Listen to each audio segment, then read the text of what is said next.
ശരി, ഇതിൽ ഏറ്റവും പ്രധാനപ്പെട്ട കാര്യം പലയിടത്തു നിന്നും പൈസ പിരിഞ്ഞു കിട്ടിയിട്ടില്ല എന്നുള്ളതായിരുന്നു രാഹുൽ മാങ്കുട്ടത്തിൽ ഒരു വിശദീകരണവുമായി നൽകിയത്. അപ്പോൾ സ്വാഭാവികമായും അന്ന് മുതലുണ്ടായിരുന്ന സംശയം വെറും 88 ലക്ഷം രൂപ മാത്രമാണോ യൂത്ത് കോൺഗ്രസ് പോലൊരു സംഘടനയ്ക്ക് ഇതിനോടകം പിരിക്കാനായത് എന്നൊരു ചോദ്യം കൂടി ബാക്കി നിൽക്കുന്നുണ്ടായിരുന്നു. അപ്പോൾ ആ ചോദ്യത്തിന് ഉത്തരം കൂടിയാകുന്നുണ്ടല്ലേ ഈ നടപടിയിലൂടെ?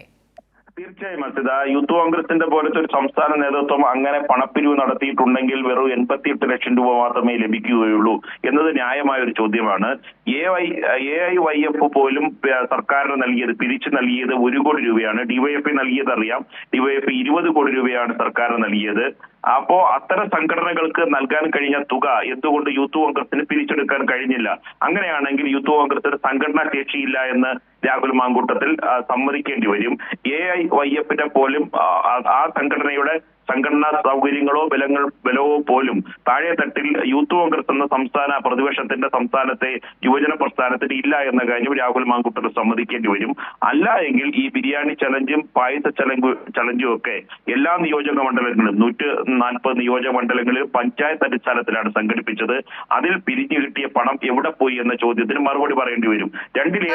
ഏറ്റവും പ്രധാനപ്പെട്ട കാര്യമാണ്. ഞാനൊരു വ്യക്തതയ്ക്ക് വേണ്ടി അതിൽ ഒരു കാര്യം കൂടി ചോദിക്കുന്നു നിർബാൻ. അന്ന് രാഹുൽ മാങ്കൂട്ടത്തിൽ ഇക്കാര്യം വിശദീകരിക്കുമ്പോൾ പലയിടങ്ങളിലും പല കമ്മിറ്റികളും പൈസ പിരിച്ചു നൽകിയിട്ടില്ല എന്നൊരു വിശദീകരണം പിന്നീട് കോൺഗ്രസ് നേതാക്കളൊക്കെയും നടത്തുന്നത് കണ്ടു. അതുകൊണ്ടാണ് 88 ലക്ഷം രൂപ മാത്രമായി ഈ പിരിവ് ചുരുങ്ങിയത് എന്നുള്ളതാണ് അവർ വിശദീകരിക്കാൻ ശ്രമിച്ചത്. പക്ഷേ ഇപ്പോൾ നടപടി വരുമ്പോൾ, ഇപ്പോൾ നടപടി നേരിടുന്ന കമ്മിറ്റികളൊക്കെയും വയനാട് ആളുകൾക്ക് പുനരധിവാസത്തിന് വേണ്ടി കൃത്യമായി പലതരത്തിൽ ഫണ്ട് ശേഖരണം നടത്തിയിരുന്നു. പക്ഷേ ആ ഫണ്ട് നേതൃത്വത്തിന് കൈമാറിയിട്ടില്ല.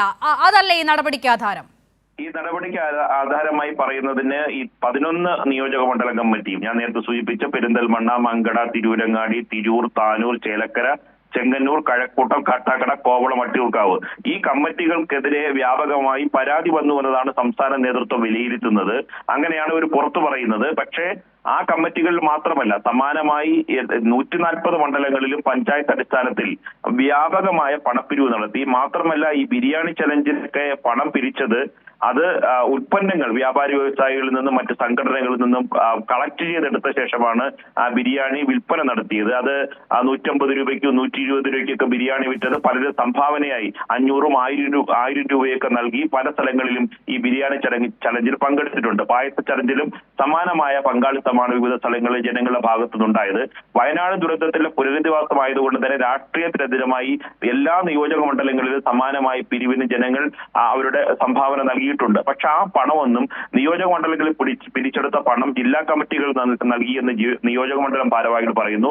ജില്ലാ കമ്മിറ്റികൾ ലഭിച്ചിട്ടില്ല എന്ന് ജില്ലാ കമ്മിറ്റി പറയുന്നു. സംസ്ഥാന കമ്മിറ്റിക്ക് നേരിട്ട് അക്കൗണ്ടിലേക്കാണ് നൽകിയതെന്ന് ജില്ലാ കമ്മിറ്റികൾ പറയുന്നു. അങ്ങനെ പലതരത്തിലുള്ള ആശയക്കുഴപ്പവും അവ്യക്തതയുണ്ട്. അത് പണം പിരിച്ചെടുത്ത സാധാരണ ജനങ്ങൾ, വയനാട്ടിലെ സാധാരണ മനുഷ്യർക്ക് വീട് വെച്ച് നിർമ്മിച്ചു നൽകാൻ യൂത്ത് കോൺഗ്രസ് നൽകിയ പണം യൂത്ത് കോൺഗ്രസ് ഉപയോഗിച്ചിട്ടില്ല. അവരെ കൈവശം എത്തിയെങ്കിൽ തന്നെ അത് പണം നാനാവിധമായി പലരുടെയും പോക്കറ്റിലേക്ക് പോയിട്ടുണ്ട് എന്നതാണ് സൂചന.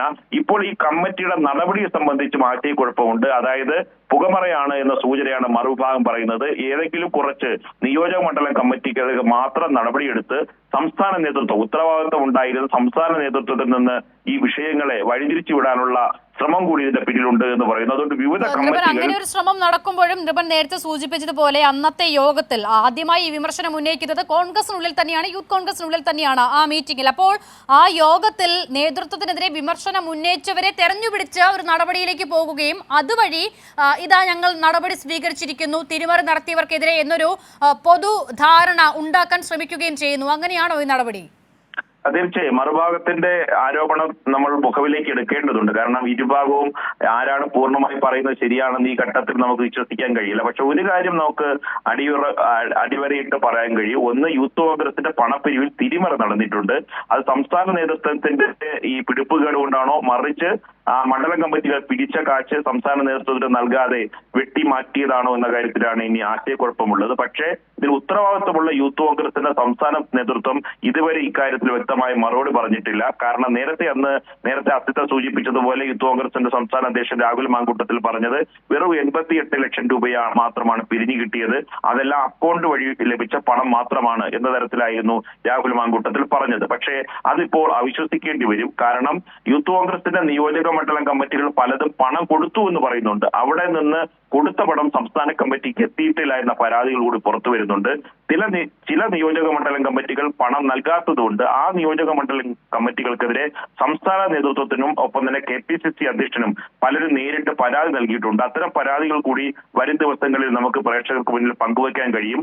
ഈ വ്യാപകമായ വയനാട് പണപ്പിരിവുമായി ബന്ധപ്പെട്ട വ്യാപകമായ തിരിമറിയുടെ കൂടുതൽ അണിയറ കഥകളാണ് ഇപ്പോൾ പുറത്തു വരുന്നത്. അതിന്റെ ഭാഗമായിട്ട് വേണം ഈ 11 നിയോജക മണ്ഡലം കമ്മിറ്റിയുടെ പ്രസിഡന്റുമാരെ സസ്പെൻഡ് ചെയ്ത വഴി നമുക്ക് മനസ്സിലാക്കാം. ഈ സസ്പെൻഷൻ കൊണ്ട് ഇത് അവസാനിക്കുമെന്ന് തോന്നുന്നില്ല. കാരണം 88 ലക്ഷം രൂപ മാത്രമല്ല പിരിഞ്ഞു കിട്ടിയതെന്ന് ചില നിയോജക മണ്ഡലം ഭാരവാഹികൾ പറയുന്നു. കാരണം ചില സംസ്ഥാനത്തെ പ്രധാനപ്പെട്ട സ്ഥാപനങ്ങൾ, വ്യാപാര സ്ഥാപനങ്ങൾ, ചില അംഗീകൃത ഏജൻസികൾ, സംസ്ഥാനത്ത് വ്യാപകമായി എല്ലാ സ്ഥലത്തും ഫ്രാഞ്ചൈസിയുള്ള സ്ഥാപനങ്ങൾ, ഇവരിൽ നിന്നൊക്കെല്ലാം പണം പിരിച്ചത് സംസ്ഥാന നേതൃത്വം നേരിട്ടാണ്.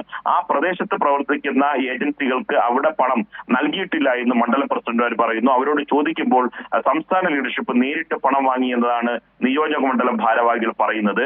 അങ്ങനെയാണെങ്കിൽ ഈ പിരിച്ചെടുത്ത പണം അക്കൗണ്ടിൽ എത്തിയിട്ടുണ്ടോ, അത് വേറെ ആരെങ്കിലും പോക്കറ്റിൽ പോയിട്ടുണ്ടോ, ഒപ്പം തന്നെ വിദേശത്ത് നിന്ന് വ്യാപകമായി പണപ്പിരിവ് നടത്തിയിട്ടുണ്ട്, ആ പണം അക്കൗണ്ടിൽ വന്നിട്ടുണ്ടോ, വേറെ എവിടെയെങ്കിലും പോയിട്ടുണ്ടോ? അങ്ങനെ പിരിച്ച പണം ഒക്കെയും വന്നിട്ടുണ്ടോ കണക്കിൽ എന്നുള്ളതാണ്. 88 ലക്ഷം രൂപയുടെ ബാങ്ക് സ്റ്റേറ്റ്മെന്റ് ഒക്കെ അന്ന് രാഹുൽ മാങ്കൂട്ടത്തിൽ വാർത്താ സമ്മേളനത്തിൽ പ്രദർശിപ്പിച്ചു. അപ്പോൾ വന്ന തുകയിൽ നിന്നും ഒന്നും പിൻവലിച്ചിട്ടില്ല എന്നുള്ളതാണ് അദ്ദേഹം സ്ഥാപിക്കാൻ ശ്രമിച്ചത്. പക്ഷേ പിരിഞ്ഞ മുഴുവൻ പണവും അക്കൗണ്ടിലേക്ക് വന്നിട്ടുണ്ടോ എന്നുള്ള ചോദ്യം ഇപ്പോഴും ബാക്കിയാകുന്നു.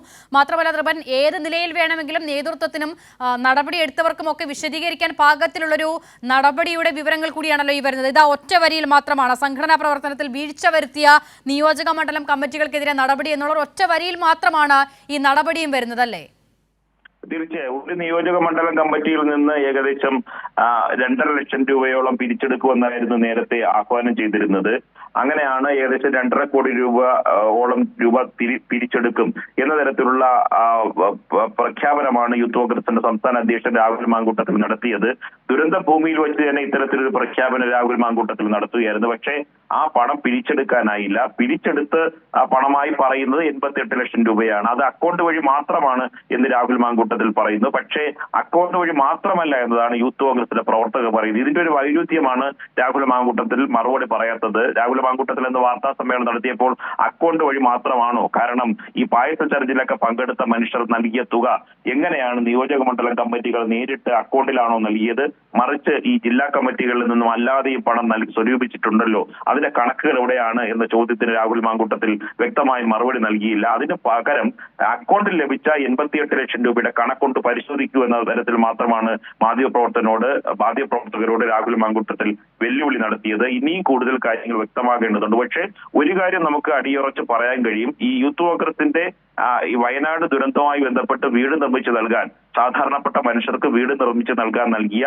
തുക, പിരിച്ചെടുത്ത തുക നേരിട്ട് സംസ്ഥാന കമ്മിറ്റിയിൽ എത്താതെ പല വഴിക്ക് പോയിട്ടുണ്ട്. നേതാക്കൾ നേരിട്ട് പിരിച്ചെടുത്ത തുകയും ഈ അക്കൗണ്ടിലേക്ക് എത്താതെ പോയിട്ടുണ്ട് എന്ന കാര്യം ഏറെക്കുറെ ഈ കണക്കുകളിൽ നിന്ന് വ്യക്തമാവുകയാണ്. വരും ദിവസങ്ങളിൽ യൂത്ത് കോൺഗ്രസിന്റെ സംസ്ഥാന ഭാരവാഹികളാണ് ഇക്കാര്യത്തിലെ കൂടുതൽ വിശദാംശങ്ങൾ നൽകേണ്ടത്.